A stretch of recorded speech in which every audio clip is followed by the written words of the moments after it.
everybody, it's me Maddie and welcome to a new YouTube video. As you know by the title of today's video, I'm going to be giving you my thoughts on the 75 hard, showing you my progress pictures, telling you a couple of things I learned from the challenge, if I would recommend it, how I felt, just the full rundown, all the details about the 75 hard challenge, or all the details from my own personal experience at least. But let's go ahead and get into all the juicy details.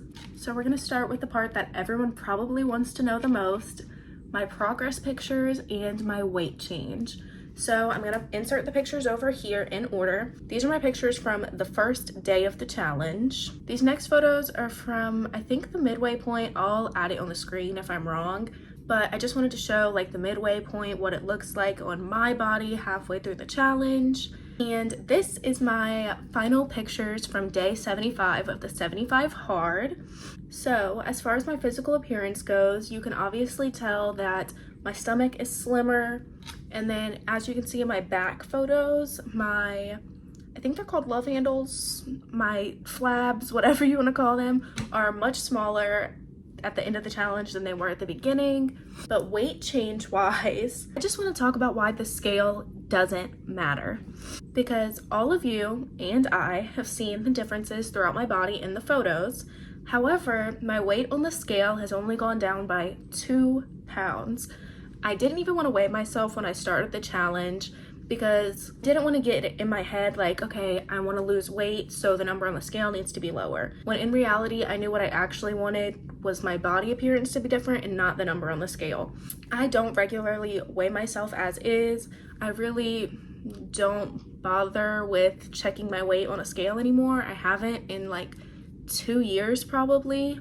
But after the 75 hard, I lost 2 pounds.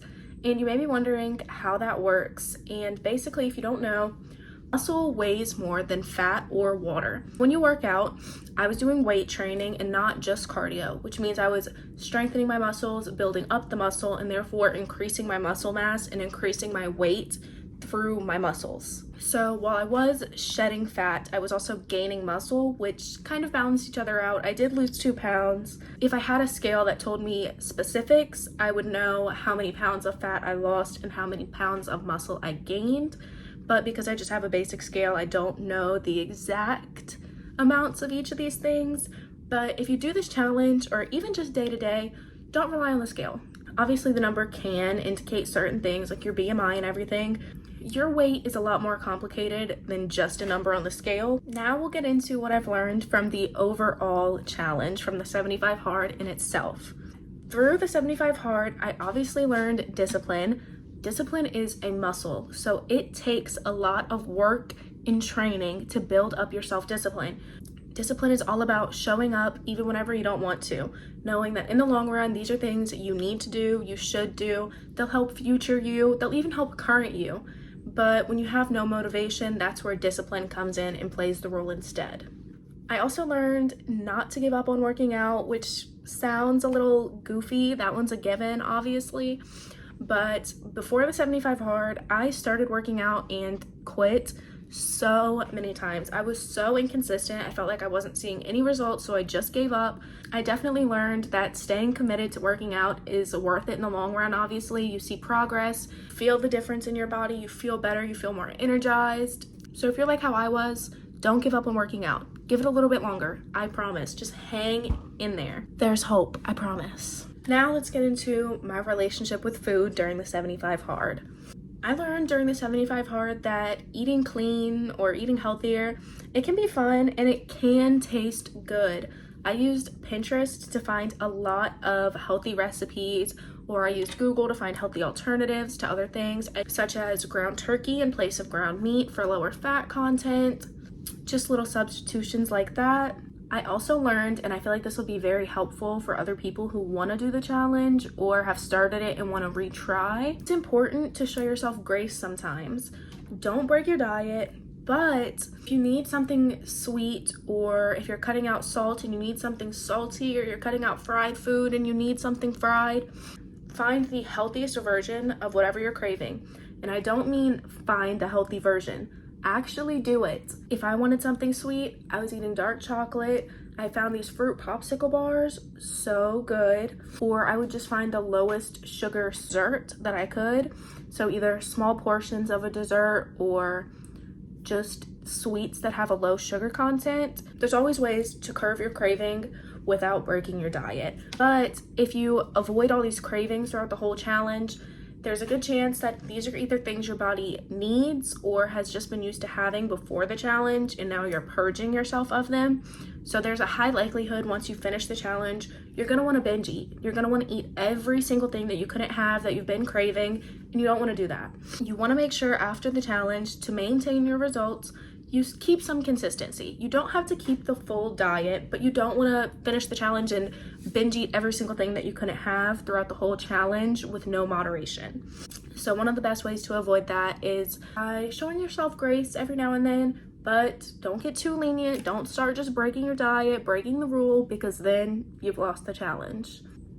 Now we'll talk about other good habits that I built through the 75 hard that weren't even a part of the actual challenge. So during the challenge, I started making my bed every day, reading my devotional every morning, manifesting, gratitude journaling. The self-discipline has really kept me going with making the bed, reading my devotional, manifesting, and gratitude journaling. But honestly, I've kind of just grown to appreciate these things and love doing them. My devotional is a great way to start my day. Making the bed makes the room look so much better. Your space affects your mindset. You may not believe it, but it's true. So try making your bed for a week, see how you feel, and I promise you'll love it. You'll keep doing it. Even on the days you don't feel like doing it, do it for 1 week. I'm challenging you. Make your bed. The manifesting and gratitude journaling did come through discipline of the 75 hard. Some days I was a little reluctant. I didn't really want to sit there and do it, but it doesn't take long, so why would I not do something that helps me? My idea to even start doing this actually came from the self-help books, which I was reading because of the challenge. So thank you to the 75 hard for getting me started with my manifesting gratitude journaling, because I'm trying to manifest every single opportunity that I want for myself, my boyfriend, my family, my friends, great lives, great health, everything for us. And then my gratitude journaling I started doing because I found that it's really important to try to appreciate the little things in life. Be grateful for everything. You need to be grateful for all the things that you already receive if you want to continue to receive those things or receive more things.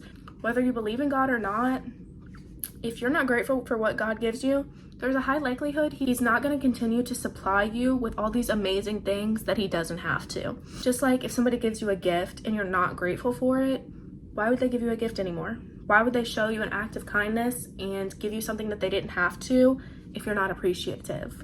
Now we'll get into what I'm going to keep from the challenge, what rules I'm going to shift into my day-to-day life. So the first thing I'm going to continue is eating healthier at home.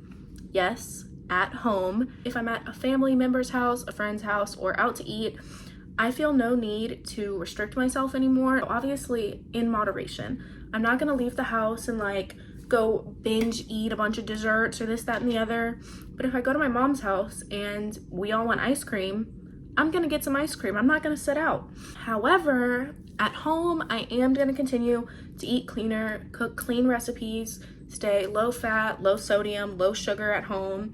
I will have the occasional treat at home, obviously. I'm also going to continue drinking water, obviously. Right now I'm averaging 6 water bottles a day. I am keeping myself to this as a rule. Working out. I'm obviously going to keep working out. I love going on walks, so even though I don't have to do 2 workouts a day, if it's good weather and I'm feeling up to it, then I'm still going to continue walking after work.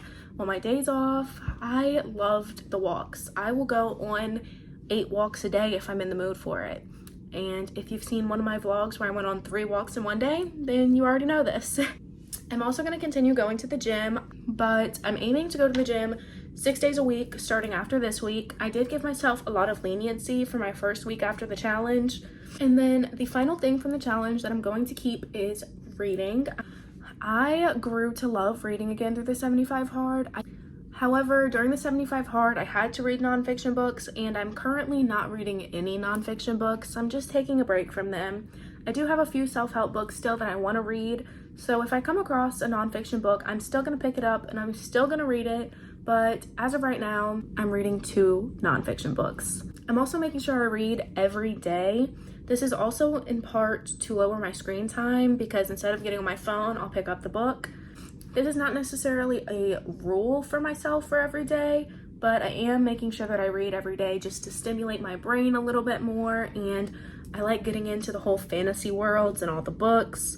Once I get my hands on some good nonfiction books, I usually get real roped into those too. So once I'm into a book, normally I want to read every day anyways, but I've been putting it on my to-do list to make sure that I do it every day regardless. I already started talking about this a little bit, but now we're going to talk about my relationship with the gym. I fell in love with going to the gym. In the beginning of the challenge, whenever we transitioned from a smaller gym back to a larger gym, I was really anxious and nervous.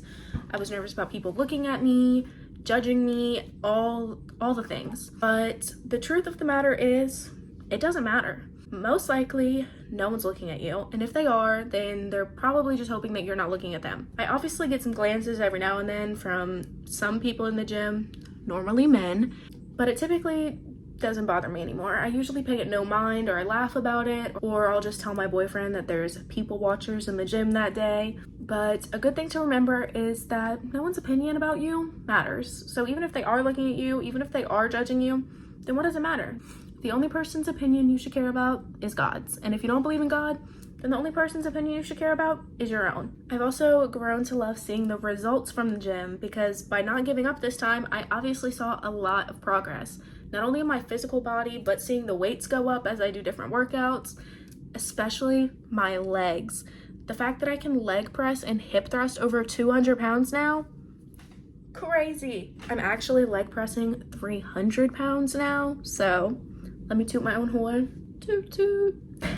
Anyways, so time for my final thoughts on the challenge. If you can't already tell, I loved the challenge. I loved the 75 hard. I totally recommend it to anyone and everyone.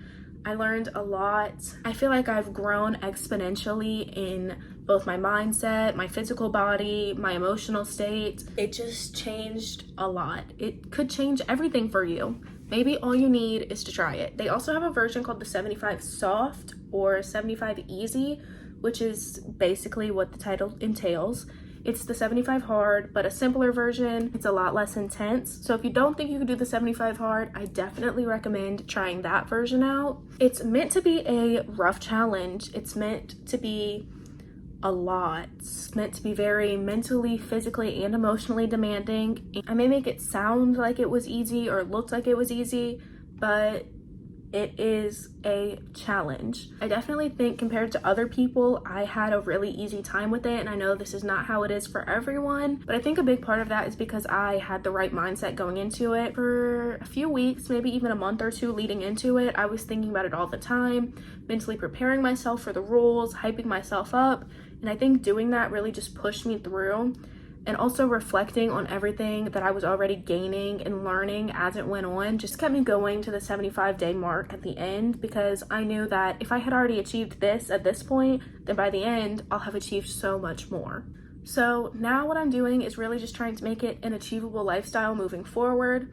For some people, this is achievable and you can do it every day. I probably could do it every day from now on if I really wanted to, but I don't think it's realistic for my own personal life, especially not in this moment. So I think that the things I'm keeping from this challenge moving forward are the perfect little mix. I have now fully adjusted to the fact that the challenge is over, and I don't feel guilty for skipping workouts or breaking the diet or not getting a gallon of water anymore. The first few days were definitely weird, but I'm so excited for this new lifestyle moving forward and to show you guys how I'm going to continue moving forward. So I hope you guys are excited, and I hope you liked this sit down video, my recap on the challenge and telling you all my thoughts. If you have any video recommendations, please leave it down below in the comments. Thank you guys so much for watching. Make sure to like, comment, and subscribe to see more videos from me, and I'll see you in my next video. Bye!